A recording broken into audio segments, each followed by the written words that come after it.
Visitor levy, just so we're quite clear on the visitor levy, because there's a lot on the media about what it is, and I think it was the Taxpayers Union think we shouldn't be, we should be just pouring it back into infrastructure. What we do raise, I mean, in effect, that is what we're doing. The visitor levy is, in effect, to replace about $30 million of the 80 budget. So the 80 budget in total is about 60. They raise about 15 themselves, so net about 45. But they spend just under 30 million on basically event and tourism promotion, and it's that we would like to draw back ourselves and therefore have visitors actually pay for that. And then when we pull that 30 million back, that does go back effectively into infrastructure. And you need to be aware that if we had more headroom in our debt, I mean 30 million is equivalent to 2% rates. I mean that gives us the ability, if we had the headroom, to raise almost another 300 million on borrowing, but we don't have the headroom, so we can't get carried away on that. But we certainly gives us 30 million to be applying elsewhere. The living wage, just to be quite clear, that is going to be made from savings. So we, again, councillors were shown the saving targets we have reached already over recent years and where we're going in the future. That is going to be now added to that. If we do adopt the living wage, that has to be found from savings. And I think it's all pretty clear on page 10 what we can do with that, and the Mayor is quite clear. We've already started making headway with the Chief Executive over the last, since he's been here, has actually managed to move at a greater rate those on the lower rates, a greater rate of increase in their wages, and so we have actually made those social equity moves. And importantly, you can see the majority of those below the living wage figure are women, so that is a tremendous target for us to achieve, and we can show great leadership there. The only other thing that's not mentioned in the mayoral proposal, but we have floated to the local boards, is for them to start thinking more seriously about local targeted rates if they want to be doing other things. We're not expecting many boards, if any boards, to come back in this annual plan, but they certainly will be showing, and we've already had early indications, there will be greater interest in the long-term plan for them to look at those as other forms of doing things in their area. Just importantly, on page 4, it's important just to look under financial position and clause 17 and clause 21. Under the previous part of the LTP, we were 3.5. Our capital investment was going to be 1.6 million, I should say. It actually says billion there. It should be million. Yeah. Thank you for picking that up, Mr. Chair. Sorry, it is billion. Sorry, but it is billion. Billion. The other one should be billion. Yes. So we have actually updated, and and again it's through savings, but it's also been projects been delayed as well. In fairness, but we've managed to actually get up to 1.961 for the coming year. So we will. I'll take questions. So it's just question time, and then after that will be people saying whatever they want to say. But I'll just emphasise it's not necessarily the time for amendments, and that we've got the workshop for that as a purpose. So firstly, I just want to welcome all the staff. We've got Andrew, we've got Dave from the Mayor's office, Matthew and Ross. I think everyone knows all of them. I don't think we need to go through introductions as to their roles, and I think everyone knows the people at the top. So, Christine. Well, thank you, and thank you for the first time to you, Mr. Chair. I think this is a really interesting first start. So, by asking the questions that I'm going to ask, it isn't necessarily and shouldn't be interpreted as major criticism. I'm welcoming of the visitor levy, but my concern is that this budget, thus far, has remained silent to a large degree on the park, sports and recreational area. If you want to understand what has grown, I think the tourism nights, it is our clean, green environment, and that comes at considerable cost, and that has really stretched the past councils to try and actually accommodate the cost. There is a question coming on this. So my question to you is, in terms of the costs that we have in the LTP for the Manga Authority, there's 80 million set aside there. There's very little and there's nothing ring-fenced in terms of regional parks, and these are the things that our visitors want to see. Why would you not look at the visitor levy going straight into the tourism infrastructure that is so critically important, and that is our regional parks and our manga. They are real treasures, and I think will continue to provide economic security for Auckland going into the future with tourism. So you've been pretty quiet on parks. What can we expect, Mr. Chairman? I think we need to be quite clear. For example, with the visitor levy, it hasn't been targeted for anything or identified for anything at this moment. It would be actually into the consolidated pool to help us improve investment in a number of areas, and it's quite clear parks is a significant issue. And I'm more than aware, and I think we're all more than aware, there is no money in the long-term plan for further investment in regional parks, which is a major concern for many people, including the Friends of the...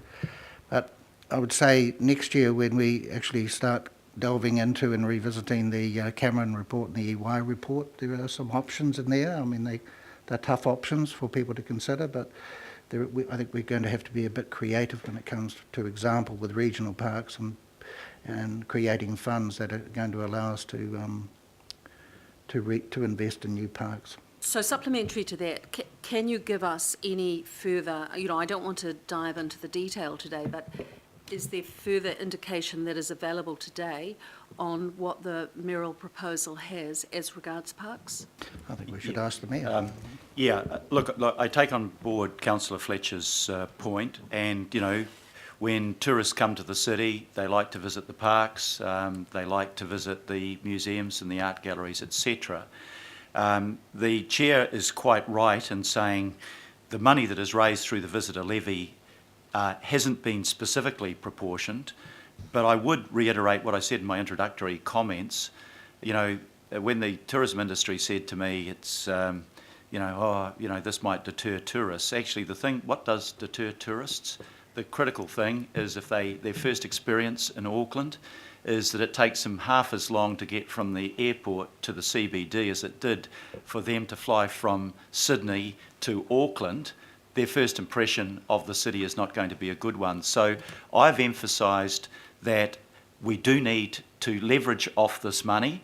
The figure, I think, is if we raise 30 million, we can leverage about 105 million in capital investment, which I would say is my first priority would have to be improving our congested transport system and actually trying to do something about the affordability of housing, because the low-income folk that work in our hotels can't afford to live in the city.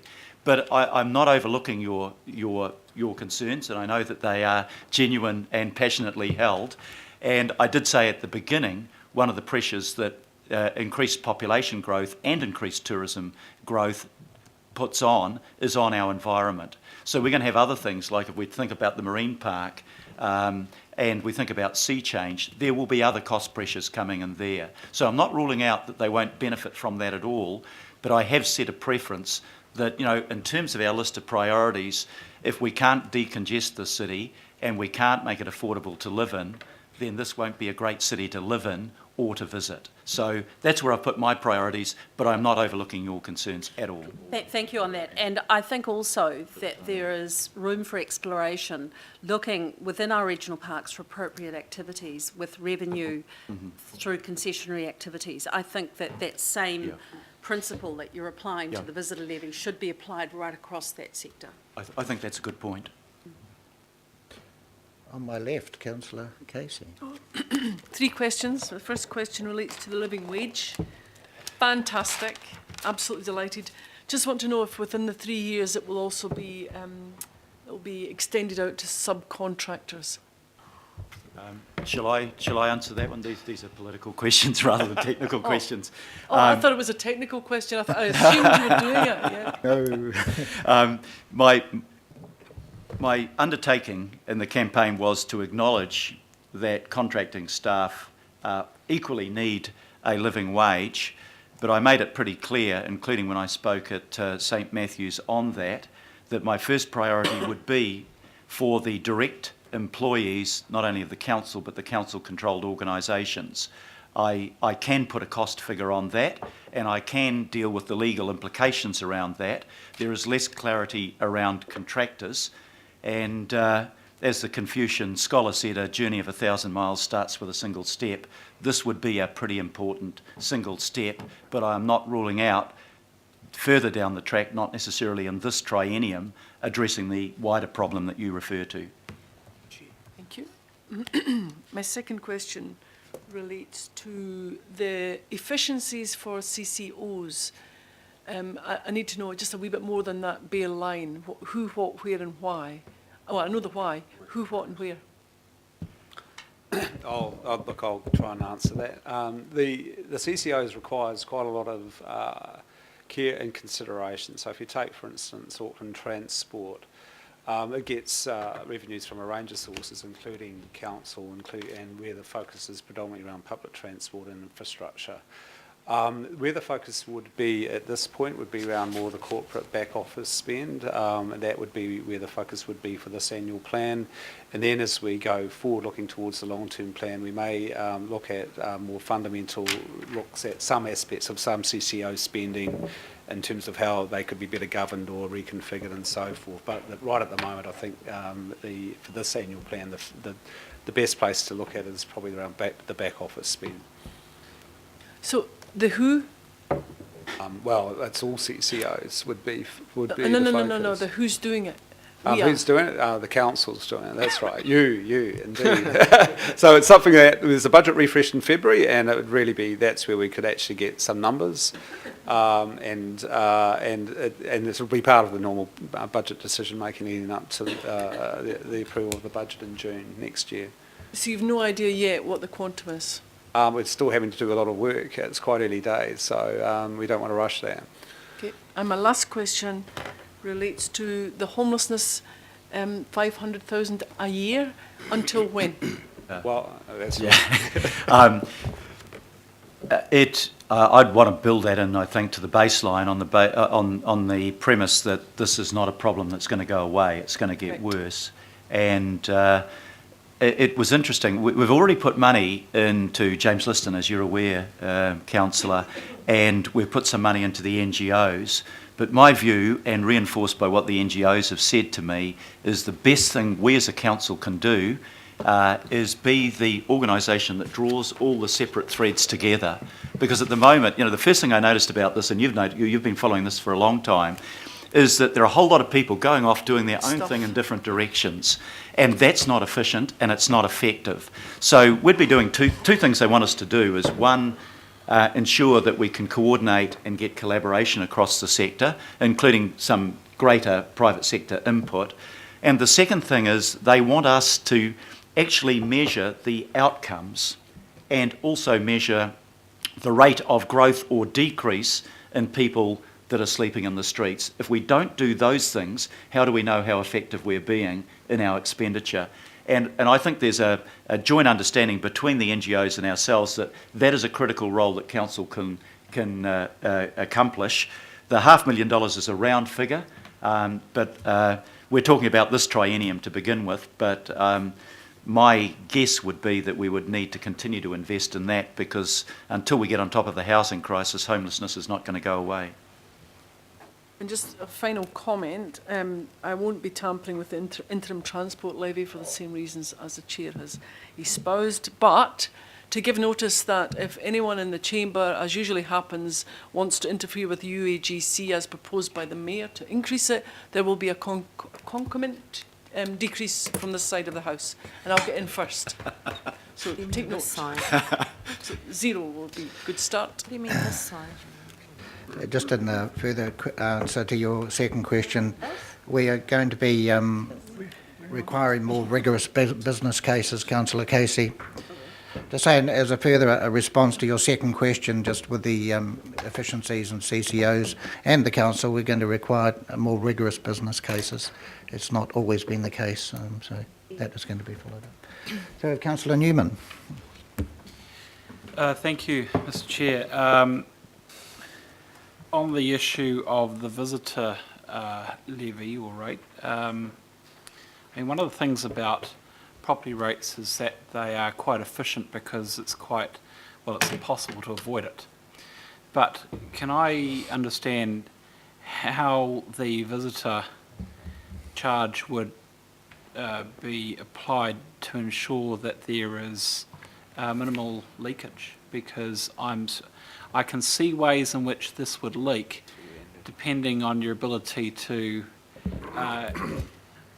get industry buy-in. I mean, there's all sorts of new ways of accommodating visitors, Airbnb being a classic example. So how do we minimise or eliminate leakage for inbound tourists? I'll